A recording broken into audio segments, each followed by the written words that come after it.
ntaho mw'isi ntaho mw'ijuru n'iwabo w'abizera naho mw'isi ntaho mw'ijuru n'iwabo w'abizera tuzimuka mw'isi twigira iwacu aheza kubakiwe n'umukiza.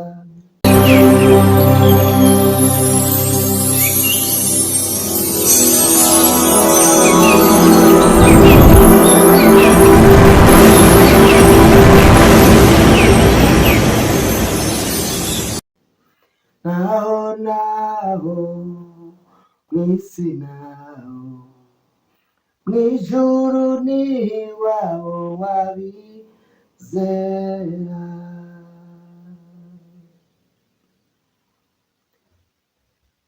ongera uhabwe umugisha n'uwiteka wowe udahwema kubana natwe wo gukurikira ibiganiro byacu uko bwije ndetse n'uko bukeye. we wakoze subscribe cyangwa se subscription ndagushimiye cyane. ahangaha ni kuri Salomo TV, ngende Salomo, nta kinanira Imana nk'ibisanzwe. uwiteka akomeze kubarinda ndetse no kubarengera, kandi Imana idakiranirwa ngo yibagirwe imirimo y'abera ikomeze kugenda ibantera imigisha myinshi. aha ni kuri Salomo TV, kora subscribe, like, share ndetse na comment niba utarayikoze, kandi nimba warayikoze ntiwongere kongera gukoraho kuko uba wariyandikishije. bivuze ngo ubona icyo bita notification cyangwa se ubutumwa cyangwa se amamenyesha iyo dushyizeho ikiganiro cyangwa se iyo dushyizeho video runaka uhita ubibona mu ba mbere. ngira ngo narabaganirije mbabwira ko maze igihe maze iminsi ndakora bitewe n'impamvu zimwe na zimwe zigiye zitandukanye, bitewe no kutaboneka akenshi, bitewe n'imirimo nyine dukora y'amaboko kugira ngo tubeho. tuba dushakisha mu buryo butandukanye, hari kujya gucuruza ndetse n'ibindi uwiteka adushoboje gukora bitewe nyine n'ubumenyi Imana yadusizemo. bigatuma rero tutabona umwanya wo gukora bihagije, ariko ndagira ngo mbabwire ngo ubu tuvugana navuga ngo biri update cyangwa se biri sinzi uko nabyita, ariko wumve ko tugiye kuba turi kumwe gatanu ku kandi. ndababwira nti iyo YouTube ni ikintu utegura, imbuga nkoranyambaga urabitegura ukabishyira muri plani, ukabitekerezaho, ugatekereza icyo ugomba gukora. ndagira ngo ku muntu wese urimo ureba iyi video, uri kubona ko bitandukanye cyane n'ahantu twakoreraga, bitewe n'uko nyine twararebye tubona byaba byiza duhinduye aho gukorera, nabyo byaba ari ibintu byiza cyane. hanyuma rero mubwira ngo ni ibintu umuntu atekerezaho, ni ibintu umuntu yigaho, ugashaka ubushobozi bw'amafaranga, ugashaka uburyo, maze ukabishyira mu bikorwa. reka mubwire ngo bimenye mu bintu bigora ku mbuga nkoranyambaga cyangwa gukoresha izi mbuga nkoranyambaga, cyane cyane nka YouTube, kuko niyo nkorero kenshi, ndetse n'urubuga rwitwa TikTok. benshi mujye kuri TikTok mukandikamo ngo Salomo TV, n'ubundi muhita mubona TikTok yacu, kimwe n'uko n'ubundi abantu bo kuri TikTok mwandikamo Salomo TV kuri YouTube mukabona mo channel dukoreraho ibiganiro ndetse n'indirimbo zigiye zitandukanye. hanyuma umuntu ushaka gusacinga kuri TikTok wa hano kuri YouTube wandikamo ngo Salomo TV mu kinyarwanda, kandi ukandika Salomo mu magambo manini apana mato, uhita ubibona. hanyuma no kuri YouTube abantu bakurikira TikTok ushobora kubonaho agace k'ikiganiro, namwe kandi wandikamo Salomo TV nk'uko bireba hejuru kuri TikTok, ujya kuri YouTube ukandikamo Salomo TV mu nyuguti nini. mbanyoboye rero abasangirangendo banjye cyangwa se abanywanyi banjye cyangwa se abakunzi banjye, mbarangiye uko mutabura uburyo bwo kutubona.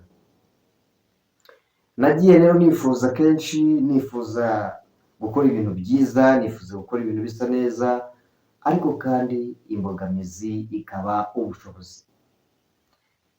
Impamvu ndagira ngo mbabwire hano muri iki kiganiro ikintu abantu benshi batababwira. Ikintu abantu benshi batababwira ni uko YouTube ni uburyo bugoye, ni urubuga rugoye, ni n'urubuga kandi ruhenze kugira ngo ubone amafaranga ya YouTube. Biravuna cyane kandi biranahenze kugira ngo ugire ikintu ubona. Bigusaba kubira icyuya, bikagusaba gutakaza mayindi, mbega ugatekereza cyane, bikagusaba gushaka uburyo bw'ubushobozi cyangwa se amafaranga kugira ngo ubikore. Ntabwo ari ibintu uza ngo uhite widumbukiza gutyo gusa ngo birabaye, wapi. Nta nubwo ari ibintu utekereza none ngo ejo uhite ugenda ubikore.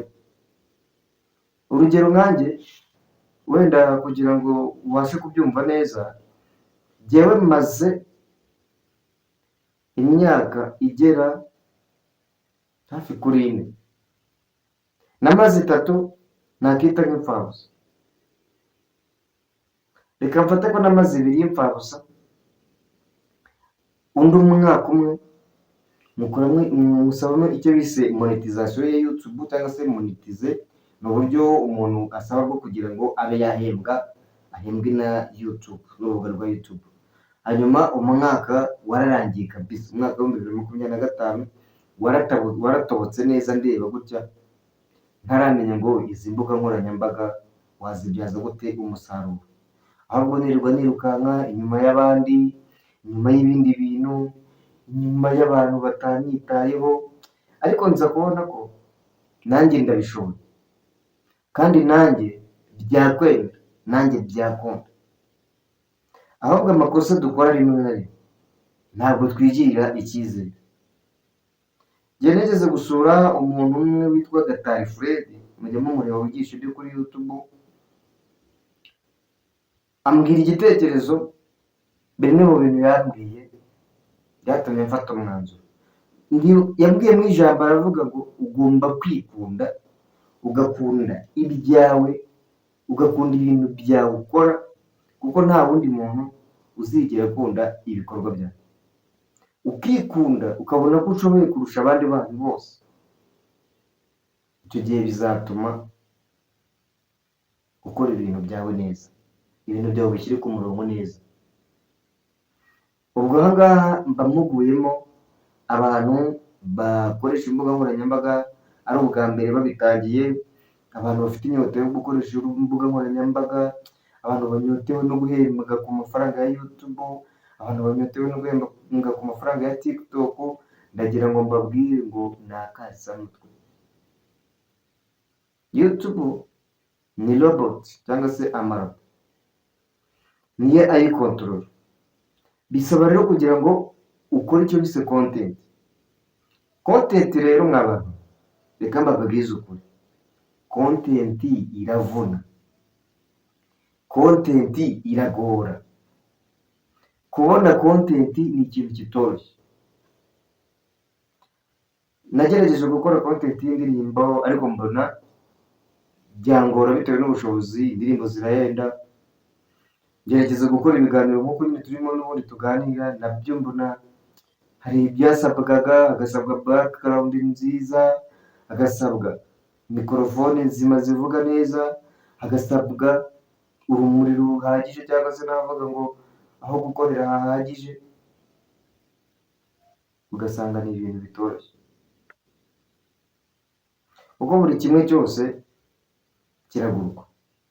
Kugira ngo uri kundeba gutya umbone iyi video uyibone, biba byamvunnye, byantwaye ibishoro, bintwara umwanya. N'izindi mu magambo ndagira ngo mbabwire ngo muri uyu mwaka wa 2026 muri uku kwezi kwa kane, ubwo twari tugiye kwinjira mu cyumweru cyo kwibuka, cyangwa se mu cyumweru cyo kwibuka jenoside yakorewe abatutsi Mata 1994. Jye ubwanjye nishyuye amafaranga agera mu 150 kuri YouTube.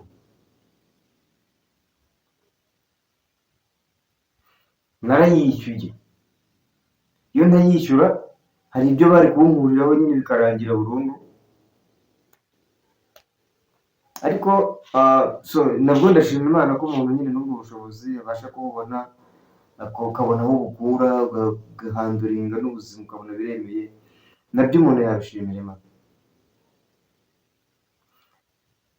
Rero impamvu nkoze iki kiganiro ngikoze mbabwira ko bitoroshye gukoresha imbuga nkoranyambaga,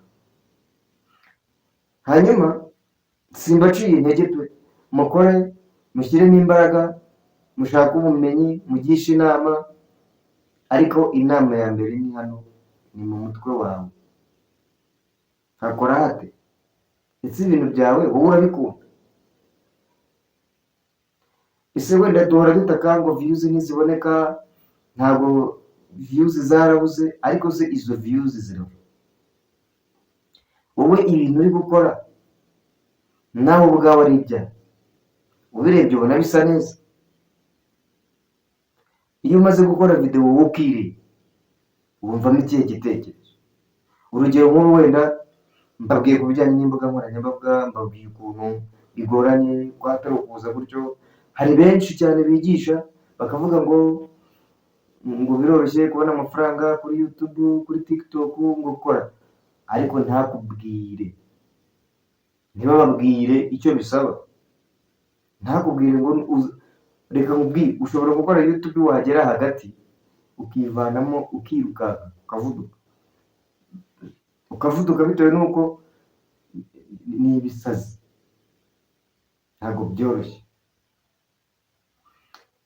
Ndabashimiye rero mwe mwese mudukurikirana muri mu mpande z'isi zigiye zitandukanye, muri ku mugabane w'Uburayi, umugabane wa Aziya, umugabane wa Australia, umugabane wa Afurika, umugabane wa Aziya ndetse na Amerika.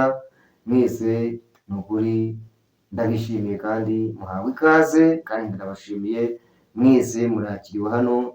Mwandike muri comment uko mubona ibiganiro byacu, ese hari impinduka muri kubona yabaye? Ni ibintu byiza cyane rero muramutse mubibonye mugashyira muri comment, hanyuma mbabwire ngo ubu ibintu bimeze neza cyane.